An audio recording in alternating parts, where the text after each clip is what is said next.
buenas tardes, bienvenidos a nuestro programa Sanamente. Estoy con ustedes, Michelle Jaques, psicoterapeuta, máster en educación con acentuación en desarrollo cognitivo, certificada en psicología clínica, psiquiatría y salud mental, diversos diplomados relacionados con psicología y sus diferentes enfoques. Con mi compañero y amigo Roberto Urbi, coach en gestión emocional, médico tradicional mexicano e instructor en mindfulness, miembro fundacional de la Red Internacional de Educación Emocional y Bienestar. ¡Bienvenidos!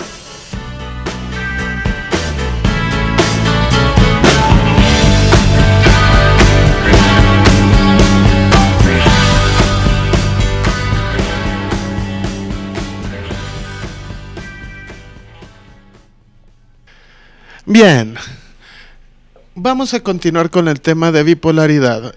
En el episodio anterior estuvimos dando una introducción como tal y viendo algunos de los detalles de este trastorno. El día de hoy vamos a seguir profundizando para poder entender mejor cómo es que funciona todo esto. Antes de cualquier otra cosa, agradecer a Radio Chilanga por este espacio, por permitirnos compartir con ustedes y poder también tener esa difusión y esa retroalimentación que nos brinda el tener radioescuchas de otros lugares de la República, de otros lugares del mundo.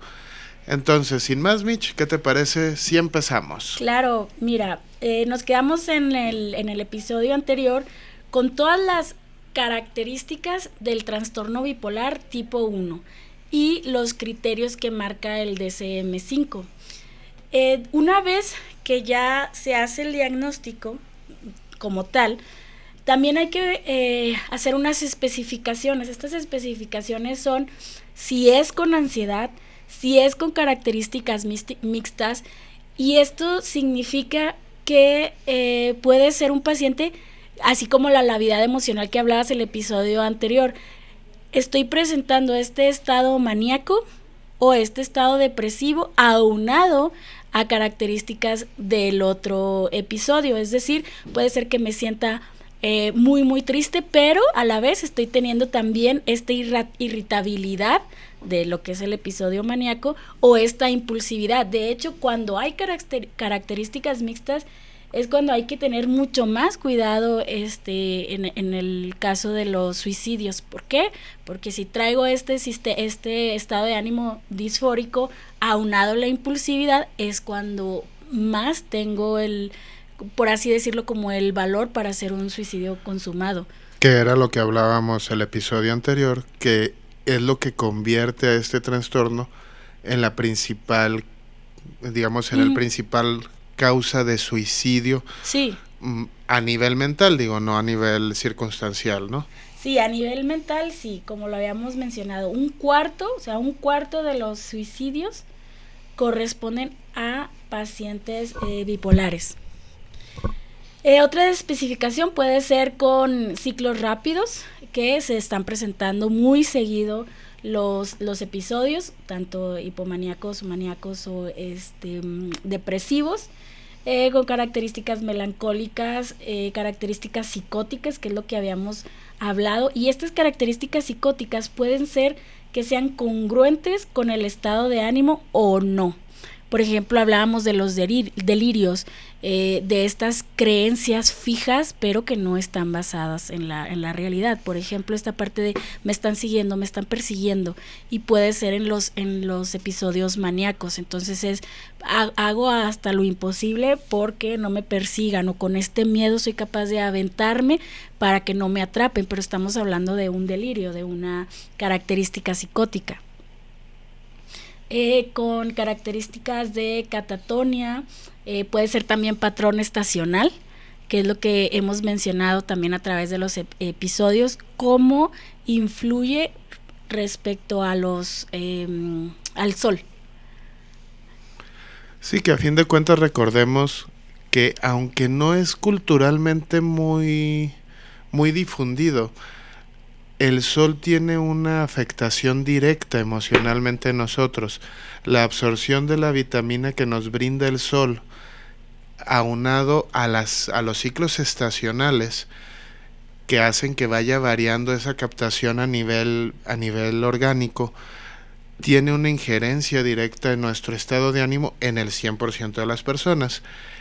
Y obviamente agrava, sobre todo conforme va entrando la temporada invernal, el diferente ángulo en el que nos llega el sol hace que la captación sea menor a nivel biológico, y eso hace que sea más factible que se presenten crisis de estados emocionales.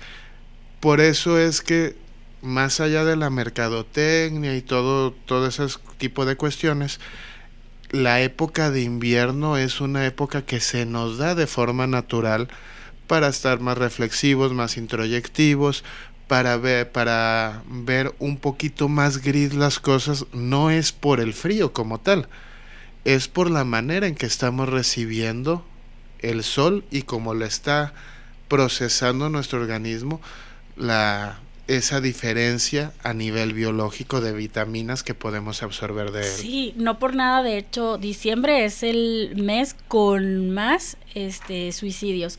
El sol lo que hace es, como habías comentado, nos da la vitamina D, y esta se necesita para segregar la serotonina, que es uno de los neurotransmisores que ya también hemos comentado, que es indispensable para mantener nuestro estado de ánimo funcional. Con otra especificación es con el inicio del periparte. Una vez que una mujer ha tenido a su bebé, hay muchísimas hormonas, y esto lo que hace en un paciente con bipolaridad es que haya más irregularidades, por lo que puede desencadenar un episodio o maníaco o depresivo. Y en el caso del hipomaníaco, en el caso del bipolar 2, pues el episodio hipomaníaco. Que no estamos hablando de lo mismo que una depresión posparto como tal, que digamos que es el trastorno más culturalmente conocido con relación al parto. Fíjate que es súper importante eso que acabas de mencionar, porque dentro de nuestra diferenciación hay que ver muy bien qué trastorno es. Por eso hay que acudir con el especialista en salud mental, porque la entrevista es crucial para esto. Porque ¿qué pasa si te hacen un diagnóstico de un cuadro depresivo, pero no es un cuadro depresivo, sino un bipolaridad? Entonces, el tratamiento que sigue una persona para el cuadro depresivo, hay muchísimas posibilidades que desencadene una hipomanía. Entonces, por eso se tiene que ver muy bien, y más adelante me gustaría mencionar un poco respecto a los estabilizadores del ánimo, siempre recordando que no automedicarse justo por esta razón, y que solamente el especialista en este caso, que es el psiquiatra. Hay algo muy interesante, que es que hay una clasificación de un autor que se llama Akiscal. Él puso el nombre de espectro bipolar y marca no nada más estos dos tipos, bipolar tipo 1 y bipolar tipo 2, sino que habla de 8 tipos de trastorno bipolar. Y así, para mencionarlo rápidamente, el tipo 1 maneja solamente una manía, nada más manías. Y generalmente, es estado maníaco, estado eutímico, manía, eutímico. Y generalmente pacientes de bipolar tipo 1 sí requieren hospitalización. Vamos poniéndolo, ¿qué te parece, Mitch? Si vamos poniéndolo en ejemplos más cercanos, porque no todos nuestros escuchas son especialistas o tienen conocimientos del área, entonces vamos traduciendo los términos clínicos, los términos técnicos, por medio de ejemplos, para que se entienda bien de qué estamos hablando. Manía, como ya lo hemos visto, es el estado expansivo, la verborrea, todo lo que comentamos la sesión pasada. Y el estado eutímico es el estable en el estado de ánimo. Es decir, estoy en un estado de ánimo estable, normal, por así decirlo. Pasa un evento y puede ser que baje poquito, pasa otro evento y puede ser que suba poquito, pero poquito, y regreso a la eutimia. Entonces, tipo 1, estamos hablando de personas que se la pasan de el estado normal, digamos, el Ajá. estado común de las personas, con una serie de lapsos maníacos de conductas impulsivas y demás. La diferencia es que, como comentaba, el estado eutímico sí hay bajoncitos y hay subiditas, pero son subiditas, bajaditas. En el bipolar, estas bajaditas no son pequeñas, son me voy hasta el fondo, es donde entra el cuadro depresivo, que más adelante vamos a hablar sobre las características del cuadro depresivo. Y las subiditas, pues no son subiditas nada más, son subidotototas, donde ya entra el estado de ánimo maníaco.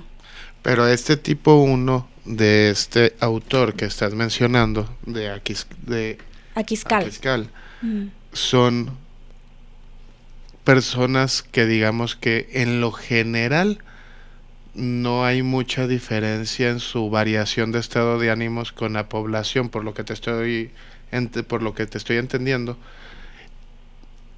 Mantienen una variación normal, digamos, dentro de los parámetros normales, pero tienen las fases maníacas que sí se desbordan, sin presentar las caídas tan pronunciadas, típicas, digamos, que se conocen. Sí, de hecho el bipolar tipo 1 y el bipolar tipo 2 pasan por la eutimia, presentan episodios, ya sea el depresivo o el maníaco, y luego eutimia, y luego un episodio, ya sea para arriba o para abajo. Y en este tipo 1 del espectro bipolar de Aquiscal, maneja el tipo 1 como una manía exclusiva, es decir, no hay una depresión, un cuadro depresivo mayor. Entonces es manía, eutimia, normal, y luego presenta otra manía, pero jamás voy a presentar el cuadro depresivo. Tipo 1 de Aquiscal, porque pues sí maneja un espectro muy diferente, y maneja otro que se le llama tipo 1,5 o tipo 1B, que son depresiones muy intensas, colmanía o hipomanía prolongada, que es igual al tipo 1 que vimos en el DSM-5, o sea, la manía, pero también hay depresiones muy intensas. Luego ese, digamos, sería el común, el normal, el que se ve en el DSM. Así es, y luego está el tipo 2, que son depresiones con episodios hipomaníacos. Aquí predominan las depresiones. En el tipo 2 ya no hay manías, es decir, es como el tipo 2 del DSM-5. No hay manías, solamente episodios hipomaníacos. Hasta ahí vamos en territorio conocido, pues se repite el mismo el patrón, el mismo catálogo que vimos desde el episodio anterior. El tipo 2,5 no hay manías tampoco y no hay un cuadro depresivo. Es como una pequeña depresión, por así decirlo, que está asociada a un temperamento ciclotímico. Es decir, la ciclotimia es como estos episodios fluctuantes, pero no llegan a ser un diagnóstico clínico como tal. La manía sí hay estados expansivos de verborrea, pero no llegan a ser clasificados en el DSM-5. Entonces es como una bipolaridad pequeñita. Hay fluctuaciones, pero no llega al grado de ser diagnosticado. Casi podríamos estar hablando de un tipo de personalidad, así como hablamos de una personalidad esquizoide, que tiene algunos rasgos de excentricidad, etcétera, que se le asocian ya en un trastorno con esquizofrenia. En este caso estaríamos hablando de un tipo de persona, de una persona que tiene rasgos. Es su temperamento. Su temperamento es medio bipolar, sin llegar a lo clínico. Justo. Eso sería el tipo 2,5. Sí, justo eso. Y está el tipo 3, que es una hipomanía secundaria al uso de un antidepresivo, que es lo que comentaba, que a veces podemos tomar algún medicamento cuando no estamos bajo la revisión de un psiquiatra, y esto, al contrario de beneficiarme, pues me perjudica. A esto se refiere el tipo 3. Se desencadena una hipomanía gracias al uso del antidepresivo. Por eso comentaba que hay que hacer esta diferenciación muy bien si es un cuadro depresivo o si hay una bipolaridad, porque el antidepresivo posiblemente pueda desencadenar una hipomanía si hay el trastorno de bipolaridad. Si no hay el trastorno de bipolaridad, no hay por qué desencadenar esta hipomanía. ¿Vamos bien? Ahí estamos hablando nada más de antidepresivos o en general de cualquier sustancia. En este caso estamos hablando de antidepresivos, pero puede presentarse con algún otro medicamento. Ahí sería también verlo bien con el psiquiatra, porque están los estabilizadores, están los estabilizadores de ánimo, están los antipsicóticos, los anticonvulsivos. Entonces ahí por eso es súper importante que solamente con el psiquiatra se vea el caso. Ok, pero ahí estamos hablando porque digo, hay personas que luego andan en una fase maníaca, y les entra el darse un poquito cuenta de todo lo que está pasando durante esa fase, y dice, pues me echo un churro y eso me va a ayudar a relajarme y a mantenerme tranquilo. Estamos hablando en este tipo 3, estamos hablando nada más de medicamento, del automedicarse con psicofármacos, o de cualquier sustancia. No, en este caso es con los medicamentos, que el medicamento, la diferenciación con algún otro tipo de drogas es que es con un fin terapéutico. Ese es el medicamento, y ahorita nada más estamos hablando de lo que es el antidepresivo. En el tipo 3,5 se presenta una hipomanía o una depresión, pero esta está asociada, es decir, se enmascaran por el uso de sustancias. Aquí sí habla el alcoholismo, cualquier otro tipo de droga con uso recreativo. Es decir, se piensa que los síntomas son por el alcohol o por las drogas, pero una vez que estos pacientes entran a rehabilitación, se sigue viendo estos síntomas. Entonces ese es el tipo 3,5, el que se enmascara por alguna sustancia. Y hay otros 3 tipos, que es el tipo 4, que esta está asociada a un temperamento hipertímico, pero nunca ha habido manía. Lo atípico de esto es que se presenta después de los 40 años, por lo mismo que la hipomanía no siempre la puedes ver. Ahí es donde entra la entrevista con el especialista. ¿Por qué? Porque aquí es donde sí se va a dar cuenta. Entonces, como pasa desapercibido muchas veces esta hipomanía, les pueden dar algún otro medicamento y pero nada que no responde. ¿Por qué? Pues porque no es el diagnóstico, la enfermedad como tal. Entonces, este tipo, que el tipo 4 es después de los 40. El tipo 5, hasta aquí bien. Sí. Tipo 5, depresiones recurrentes que son mezcladas con hipomanía. Y aquí se usa mucho la parte mixta, es decir, lo que mencionaba con la especificación en el DSM-5. Aquí, por ejemplo, en la manía normalmente es no puedo dormir o no tengo ganas de dormir porque ya me siento muy enérgico, pero en este tipo 5 que es la especificación mixta, es esa parte que a la vez presentó los dos síntomas, tanto del depresivo como el maníaco. Entonces puede ser que porque no dormí me enojo mucho y ando irritable. Entonces tengo los dos, tengo esta manía, pero también tengo como este enojo, y entonces es el tipo que más cuidado hay que tener. Hasta aquí bien. Tipo 6. Es una depresión con inicio tardío, con características anímicas mezcladas, pero estas progresan a un deterioro cognitivo. Es decir, estas irritabilidades van perdiendo funciones cognitivas, como la memoria, la ejecución, etcétera. Es el que ahí tipo 6. Estaríamos hablando que sería más común encontrar este tipo 6. Por las características sería más común encontrarlo ya en personas mayores, sí, ¿no? Así es. Sí, por eso tipo 4, 5 y 6 estamos hablando de unas características del espectro bipolar atípicas. Entonces, saliendo de este espectro, volviendo al DSM-5, hay y en general, en la generalidad, hay síntomas tempranos que son indicadores de que hay una descomposición. Entonces, ¿qué es lo que nosotros podemos hacer como familiares o como amigos de una persona diagnosticada con bipolaridad. Nos pueden dar estos síntomas tempranos y aquí nos podemos dar cuenta que ahí viene uno de los episodios. Puede ser que empiezan a dormir menos, incluso el paciente también se puede dar cuenta por eso mismo, que empiezo a dormir menos. Puede ser que tenga más gastos, como habíamos hablado de las compras compulsivas, actitudes megalómanas,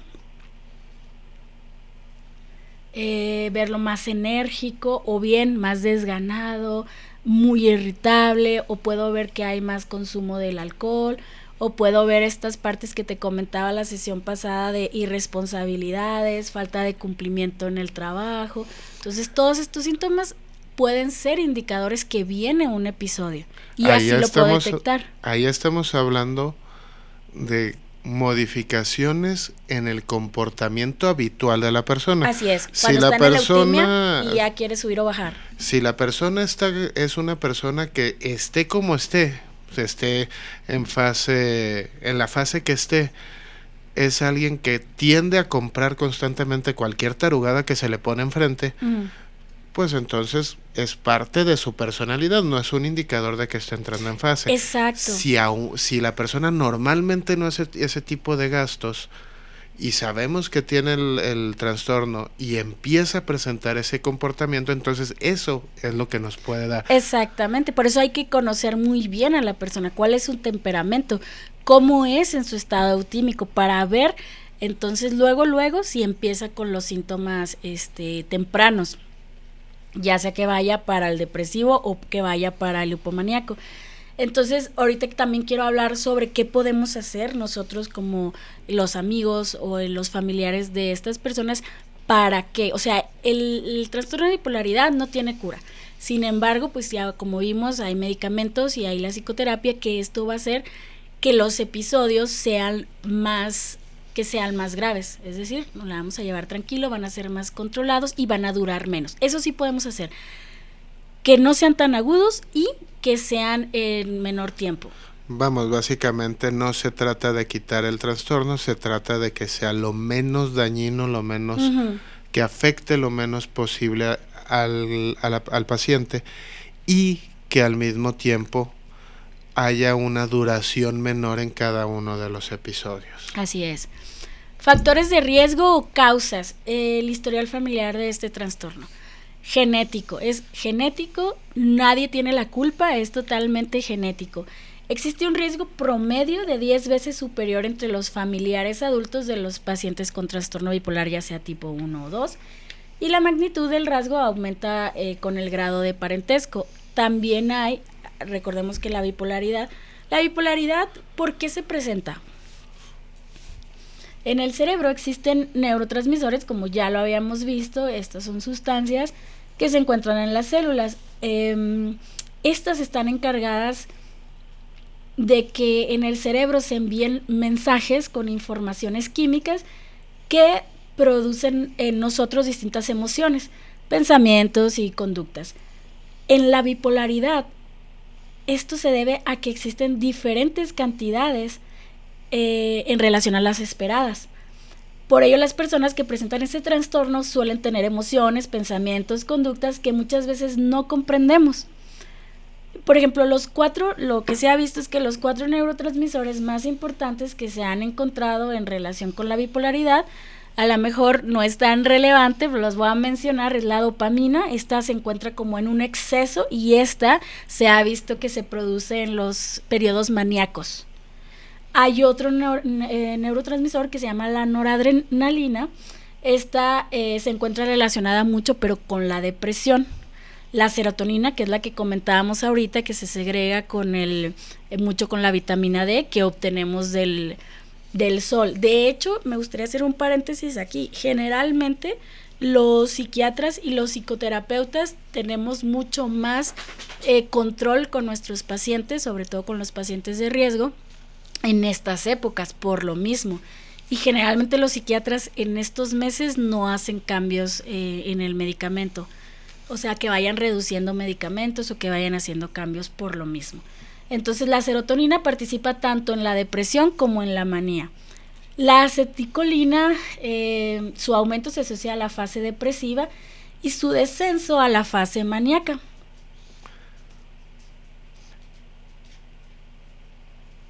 Muchos de los medicamentos que se recetan para ayudar con este trastorno van a trabajar sobre estos neurotransmisores.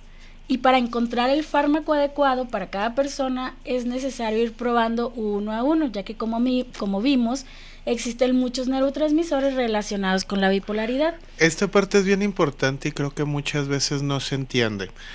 A diferencia de cualquier otra rama de la especialización médica, tú tienes un dolor de garganta y ya sabes que en general el médico ya sabe que te tiene que recetar penicilina, ampicilina, según sea el caso, 5 inyecciones, para la tercera ya vas a andar bien, pero se necesitan las otras 2 para reforzar.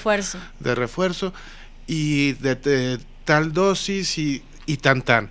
A diferencia de en otras ramas, en la psiquiatría y en las cuestiones mentales como tal, existe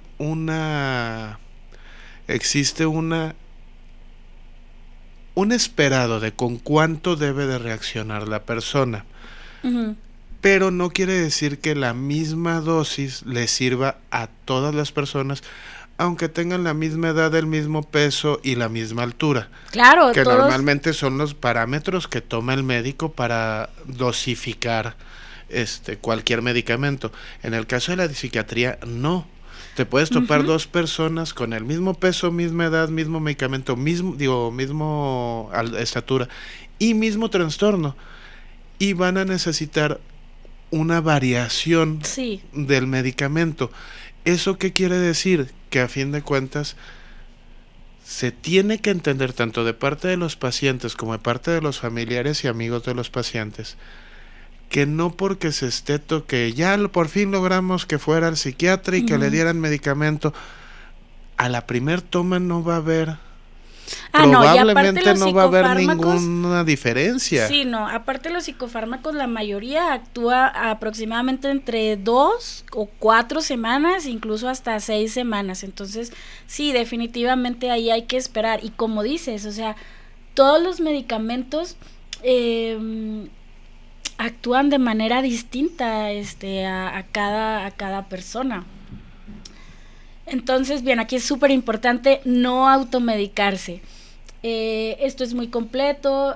Acuérdate que hay también, la mayoría también tienen efectos secundarios. Entonces, todo esto es dejarlo en manos del especialista, que es el psiquiatra. Bueno, aparte de esta que es hereditario, también se ha descubierto que en personas con bipolaridad pueden existir diferencias a nivel cerebral, pero que no tengan nada que ver con la herencia, o sea, que sean de primera generación, que ya vimos que son partes del cerebro que van a funcionar de manera diferente al resto de las personas. Entonces, acuérdate que también, como habíamos dicho, en el parto con alguna complicación del parto, se puede causar. Sí se puede causar, sí, pero estamos hablando de alguna complicación, disfunción en el cerebro, entonces ya ahí entraría como una primera generación. Vamos, estamos hablando de que empecemos porque es un volado, o sea, no tiene que ver ni con que hayas hecho algo mal tú, exactamente, o hayan hecho algo mal tus papás, o haya hecho, vamos, es un volado, es el mundo de la genética y del ambiente en el que nos toca esa primera parte de la vida. Así es, y hay que recordar algo muy importante en el trastorno bipolar: las capacidades intelectuales de la persona no se van a ver disminuidas de ninguna manera. No tiene nada que ver, o sea, más bien la relación es con las emociones, pero no con la capacidad intelectual. Puede ser que sí afecte en el rendimiento escolar, pero esta afección sería más bien por las emociones, no por la capacidad intelectual. Entonces, si yo trabajo con esta gestión emocional, con el medicamento y con la psicoterapia. Súper importante la psicoterapia. No tendría por qué haber esta baja en el rendimiento escolar. Y también es muy importante, dependiendo de la gravedad, que también es una de las especificaciones, ponerlo leve, moderado, grave. Si hay esta gravedad, sí comentarlo con el maestro a cargo.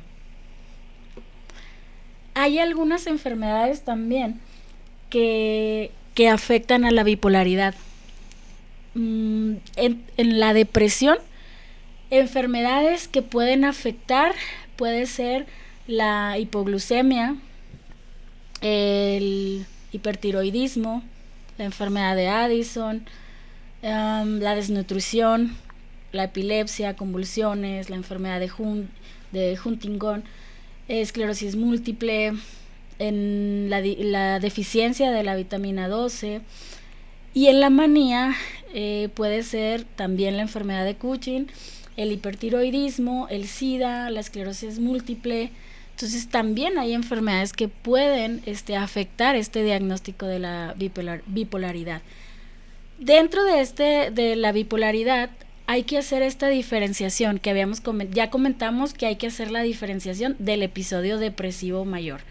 Aquí no hay síntomas de hipomaníacos y tampoco hay síntomas maníacos.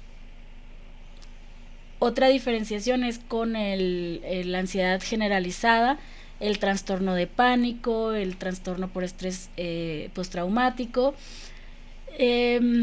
Todas estas rumiaciones mentales ansiosas pueden confundirse con la aceleración del pensamiento, y ahí se puede confundir con una hipomanía, pero por eso hay que hacer este trabajo muy minucioso de la diferenciación.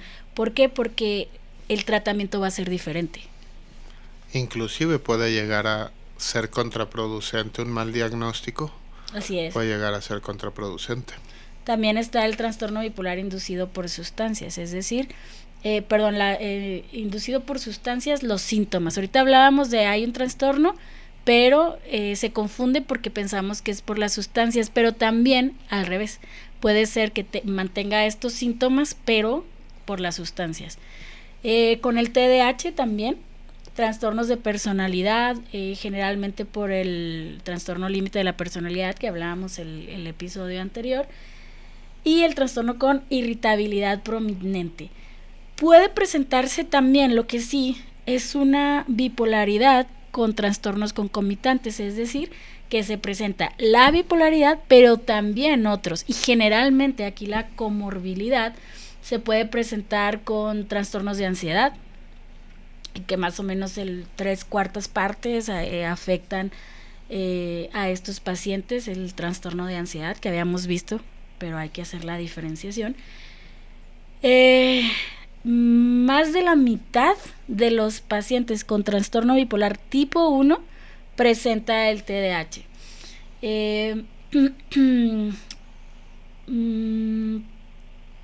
Puede presentarse también dentro de la comorbilidad un trastorno por consumo de alcohol, que también lo habíamos comentado en la sesión, el episodio anterior. Entonces tienen también, como habíamos visto con las características mixtas, el uso de sustancias tienen mucho más riesgo de realizar intentos de suicidio. Migrañas también tienen mucha comorbilidad con el trastorno bipolar. Y viendo los medicamentos que usualmente se utilizan en estos pacientes, pero fíjate, toda la diferenciación que hay que hacer, más la comorbilidad. A ver, con respecto a la comorbilidad, para aclarar un poquito el tema, no todas esas enfermedades y trastornos que mencionaste son producto de la bipolaridad o son problemas que se presentan independiente pero junto con la bipolaridad. Dependiendo. Para hacer un poquito la analogía, por ejemplo, es muy conocido socialmente que un problema de sobrepeso o un problema de obesidad mórbida como tal trae una comorbilidad de hipertensión, Ajá. diabetes, etcétera, etcétera. Que lo Entonces, causa la obesidad. Que lo ocasiona la obesidad. Entonces tú tratas la obesidad y el resto de los problemas, si bien hay algunos que no se quitan, como una diabetes o muchas veces una hipertensión, sí remiten y se controlan mucho más fácil en el momento en que se ataca el problema principal, que sería la obesidad mórbida. En el caso de estas comorbilidades que mencionas, ¿es el mismo caso o son problemas que la misma bipolaridad hace que sea la persona más propensa, pero no tienen relación directa? Dependiendo de la afección que se presenta en esta comorbilidad. Por ejemplo, el TLP, el trastorno límite de la personalidad, se va creando con base al contexto en el que estás viviendo. Estamos hablando de una personalidad, entonces se va haciendo poco a poco. Entonces, en este caso, tendría que ver nada más el contexto, porque ahí sí la bipolaridad puede reforzar este TLP o puede iniciarlo, pero es dependiendo del trastorno. Por ejemplo, la bipolaridad, como sabemos, naces con ella, o sea, no hay otra, y el TLP no naces con él. Entonces, dependiendo del trastorno, hay unas que sí se pueden desencadenar, por ejemplo, también como estábamos viendo la ansiedad, pero hay otras. Por ejemplo, si tú ya naces con alguna, como decía, si ya traes en la genética la diabetes tipo 1, sobre todo, que es más de que ya naces, a diferencia de la diabetes tipo 2, entonces en ese caso no es inducida por la bipolaridad. Entonces aquí tendríamos que ver cuál es la afección que está concomitante con la bipolaridad. Entonces va a depender, hay unos que sí y hay otros que la pueden nada más detonar.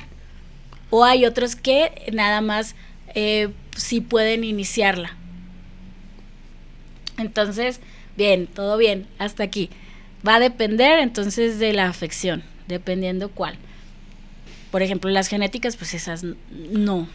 Pero lo que sí puede hacer es detonarla, ¿eh? Si ya está como en tu sangre, y entonces estos episodios sí pueden detonarla o pueden reforzarla, ¿sale?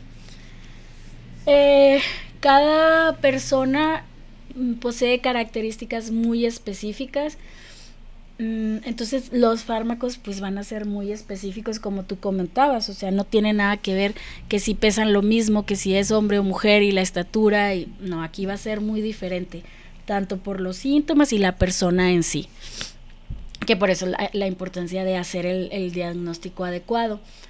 Medicamentos, generalmente lo que se utiliza son los estabilizadores del ánimo, litio, risperidona, venlafaxina, que son de los más conocidos, el valproato, la olanzapina. Todos esos medicamentos tienen efectos secundarios, y algunos efectos secundarios, los más frecuentes, me gustaría platicarte de ellos para ver cómo se pueden manejar. Por ejemplo, si algún oyente ha manifestado alguno de estos efectos secundarios, hay unos efectos que paulatinamente se van, y hay unos efectos que sí pueden perdurar un poquito más. Entonces, por ejemplo, el aumento de peso, por ejemplo, con el litio se da mucho, y sobre todo con mujeres. Entonces, ¿qué se puede hacer? Ejercicio, la alimentación adecuada, frutas, vegetales. Aquí lo importante sería que también fuera el especialista en nutrición, y nutrición de los trabajando con los trastornos mentales. Los horarios también tienen mucho que ver, entonces ahí ya sería trabajar con base a estos efectos. La boca seca es tomar mucha agua, no tomar diuréticos, 8 vasos de agua aproximadamente. ¿Qué más hay? Estreñimiento, aquí también es tomar mucha agua, frutas, vegetales, hacer ejercicio.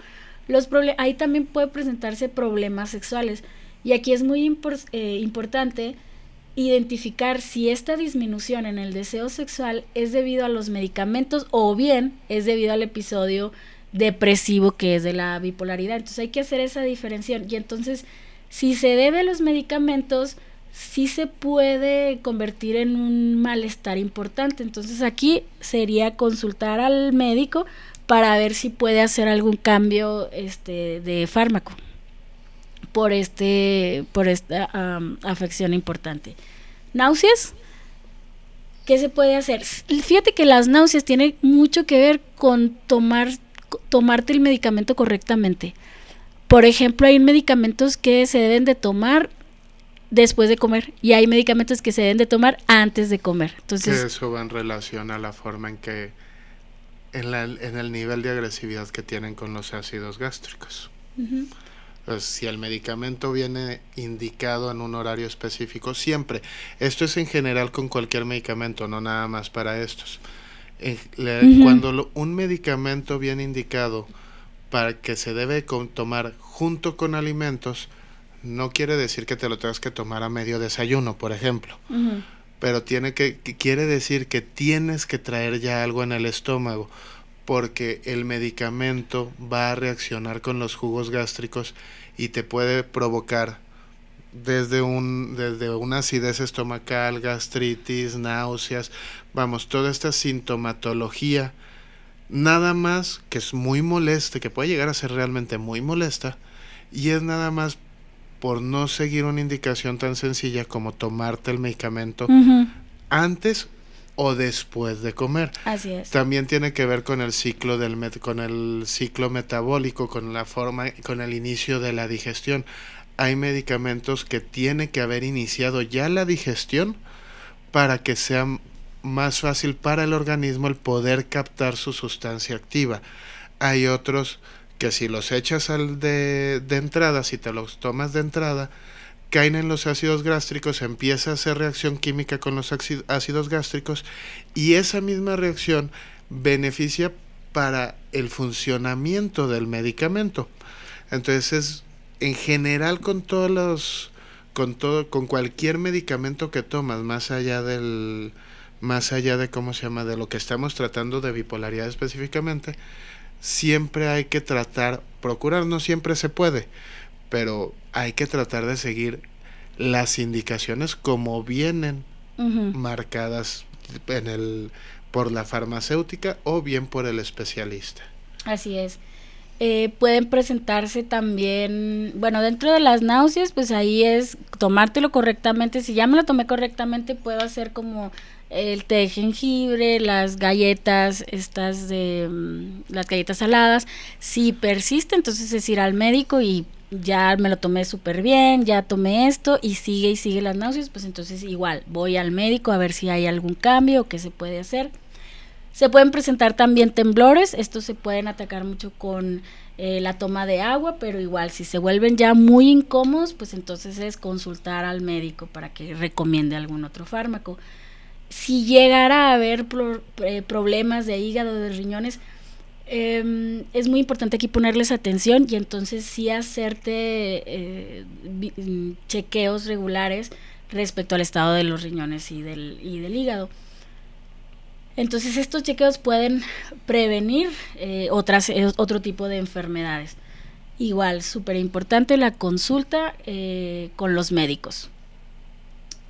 Otra cosa muy importante, si tú tomas con estos medicamentos alcohol, drogas, esto puede hacer muchas veces que los síntomas empeoren.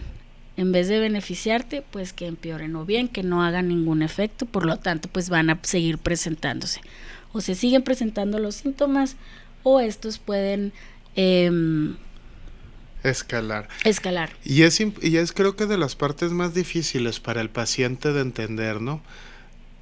El hecho de si te está diciendo por tu trastorno, te están diciendo, sabes que este medicamento no se mezcla con alcohol. Uh-huh. No quiere decir que son tómatelos 2 horas antes de pistear. No. No se mezcla con alcohol.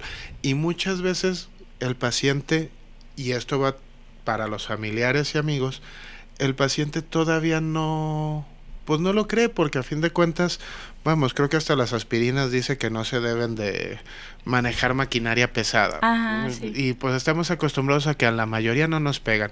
Con estos medicamentos en específico, cuando dicen no tomar con alcohol, quiere decir que en verdad es no tomes. no tomes alcohol.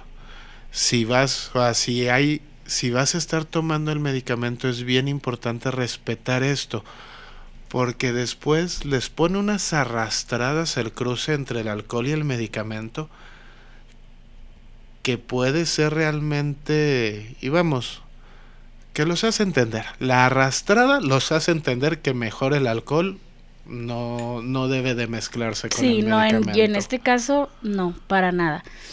Me gustaría hablar también de las herramientas que pueden utilizar los familiares. Como había mencionado, no es que se va a quitar, pero lo que sí va a hacer es que se puede manejar la intensidad de estos episodios. Y la duración también es muy importante. La realización del ejercicio o hacer algún deporte. Esto va a hacer que mis emociones no se descontrolen tanto. Va a ayudar muchísimo, porque se van a liberar endorfinas que van a ayudar a esta regulación emocional. Entonces, alentar al paciente con bipolaridad que haga algún tipo de deporte es súper importante. Aparte que el deporte permite, por medio de la sudoración, permite que se vayan liberando la basura, los químicos y demás, que de todas maneras no va a aprovechar el organismo, aún del propio medicamento, porque va a haber partes que el organismo no aprovecha al 100% el medicamento que te estás tomando. Y permitirle que se esté drenando y permite una mayor absorción. Si yo puedo ayudar a mi familiar a que duerma bien, es una de las recomendaciones. ¿Por qué? Porque si yo no duermo lo suficiente o yo duermo en un exceso, imagínate, cuando nosotros no dormimos, ¿cómo andamos al día siguiente? Entonces, si yo ya empiezo a descontrolar mi emoción, pues eso puede ser que active alguno de los episodios. Entonces, súper importante dormir bien, como ya habíamos mencionado, 7 horas y media, que sean tus 4 fases del sueño, es lo ideal. Entonces, sí, checar muy bien el sueño, evitarlas, en este caso sí es evitar las siestas. No dormirte a altas horas de la noche, dormir de preferencia en la noche y no en la mañana. El estrés definitivamente, en muchas ocasiones nosotros no podemos hacer nada, ¿no? Por los eventos que se nos presentan en la vida, pero dentro de lo que cabe, vamos a suponer una familia, en vez de pelearme vamos a suponer que nuestro hijo presenta ese trastorno, entonces en vez de pelearme frente a él o hostigarlo, es saber manejar una comunicación asertiva o de preferencia no pelearme ante él. Entonces, en lo que yo pueda evitar el estrés, mucho mejor, en lo que yo pueda. Que esa recomendación debería de ser general, no nomás sí. Si tu hijo es bipolar. Ajá. Definitivamente, pero sí saber que esto puede desencadenar, o sea, con el trastorno bipolar, esto puede desencadenar la bipolaridad. No significa que no pueda desencadenar otras cosas en otras personas que no lo presentan, pero pues ahora que estamos hablando en la bipolaridad es uno de los aspectos. Una alimentación correcta, como había mencionado, por ejemplo, la serotonina, para segregarla, también necesitamos el triptófano. Necesitamos muchísimas, no nada más la vitamina D, sino necesitamos muchísimos alimentos. Entonces, la alimentación correcta también es fundamental, como había mencionado, incluso hasta llevar un plan alimenticio por nutrióloga especializada en trastornos mentales, mucho mejor, sí puede ayudar a mantener un buen estado de ánimo. De preferencia, no consumir bebidas como el café, el alcohol que ya habíamos comentado, comidas ultraprocesadas, postres con demasiada azúcar. Por ejemplo, normalmente cuando nosotros comemos estos alimentos ultraprocesados o alimentos con mucha azúcar, lo que hace es que es un chispazo de dopamina. Por ejemplo, una persona eutímica, cuando consume o cuando anda triste, a veces el cerebro es como, acuérdate cuando te comiste unas papitas o un chocolate y nos elevó nuestra dopamina, por ejemplo, cuando traemos este descenso, que andamos tristes o con ansiedad. Entonces, en los pacientes con bipolaridad, lo que hace es que puede desencadenar un episodio, por ejemplo, hipomaníaco. Vamos, esa parte creo que es fácil de referenciarla en el mundo real. Creo que a todos nos ha tocado ir a alguna fiesta infantil en algún momento y ver Sí. qué pasa cuando después de que los niños toman soda, los niños chiquitos toman soda o comen pastel. No más que cuando estamos hablando de una persona con un trastorno de bipolaridad, en el niño es una subida de energía impresionante. Y después cuando se les empieza a acabar, no se les acaba de poquito la energía, se les acaba de golpe, porrazo, y caen rendidos normalmente después de un berrinche, porque fue la forma en que quemaron lo último de azúcar. Pero en una persona con bipolaridad no estamos hablando de que ese efecto va a durar horas. Estamos hablando de que ese efecto va a ser bastante más prolongado que una fiesta infantil y que lleguen a las 10, 11 de la noche a caer muertos los niños de tanta azúcar. Sí, como ya lo vimos, en la manía es al menos 2 semanas y en el estado hipomaníaco 4 días, ¿no? Pues, al menos. Ahí se vuelve importante ser consciente de eso, de cuánto te va a durar el fregazo, nada más por el fregazo que te puede ocasionar nada más no cuidar tu alimentación. Exactamente, ahí vemos la súper importancia de esto.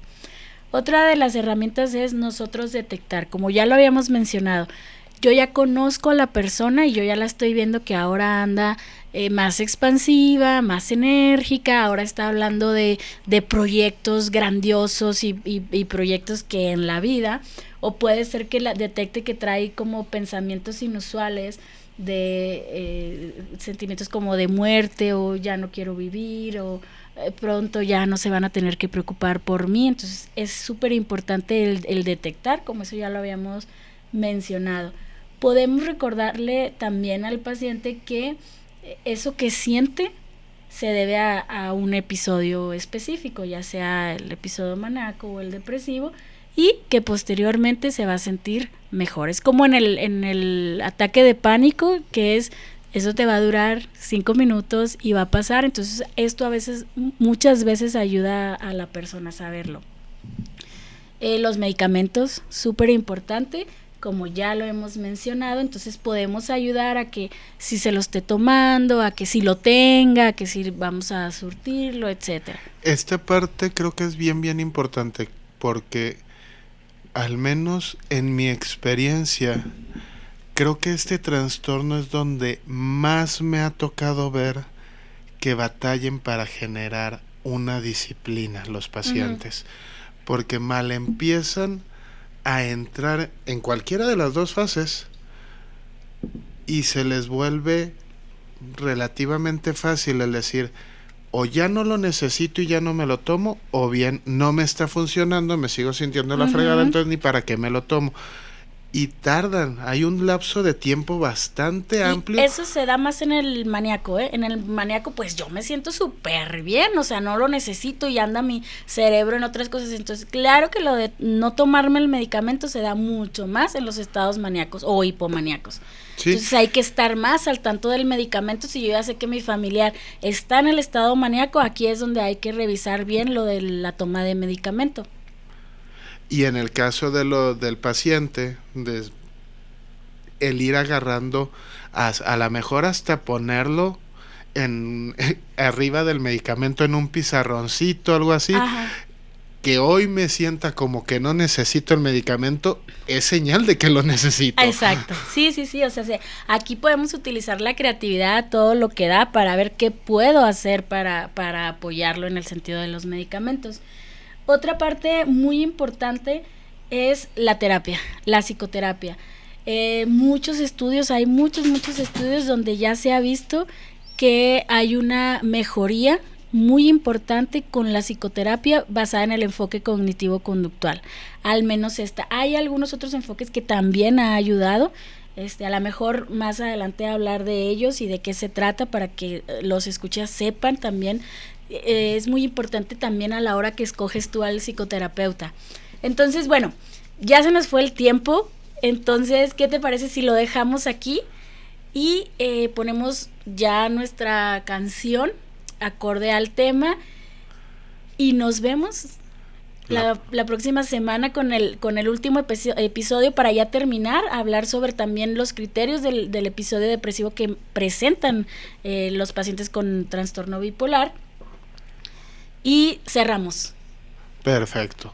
Vámonos entonces para la próxima semana para concluir ya con este tema que ha sido extenso, pero creo que tiene mucho que se le puede sacar y que le pueden sacar de provecho los escuchas.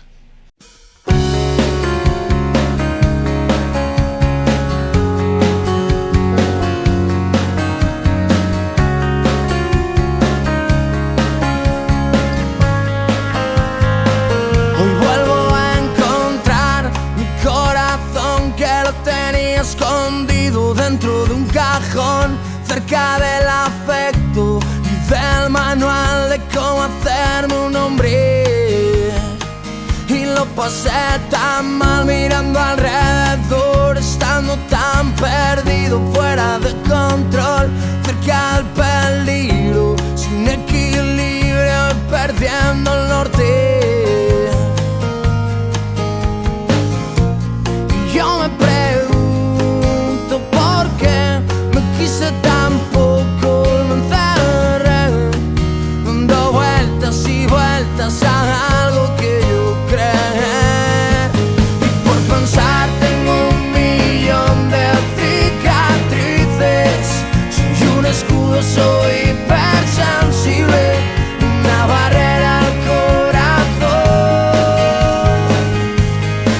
Y no me gusta haber estado así de triste. Por paranoia yo me hice esas heridas en mi interior.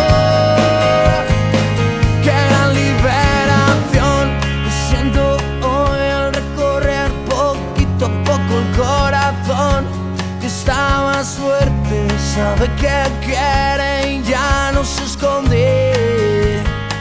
Qué grande es verme hoy sin lo anterior, sintiéndome tranquilo, siendo lo que soy, inofensivo, sereno, amable y cariñoso.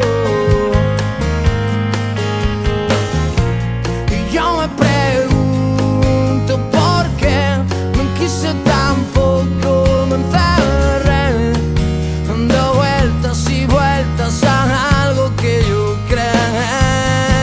Y por pensar tengo 1,000,000 de cicatrices. Soy un escudo, soy hipersensible, una barrera al corazón. Y no me gusta haber estado así de triste. Por paranoia yo me hice esas heridas en mi interior.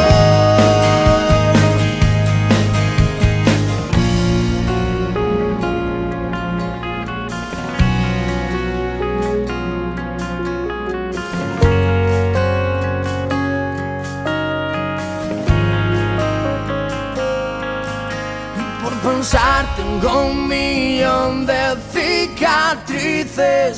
Soy un escudo, soy hipersensible, una barrera al corazón.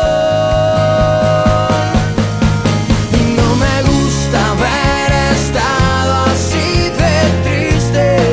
Por paranoia yo me hice esas heridas en mi interior. En mi interior, en mi interior, en mi interior, en mi interior. 1,000,000 de cicatrices.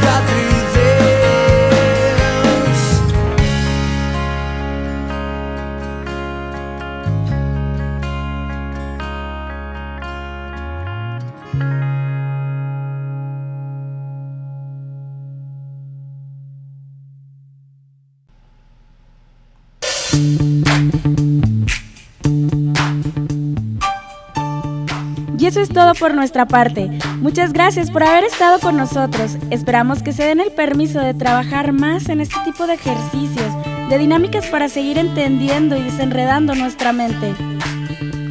Nos vemos la próxima semana con un nuevo tema para seguir buscando la manera de vivir sanamente.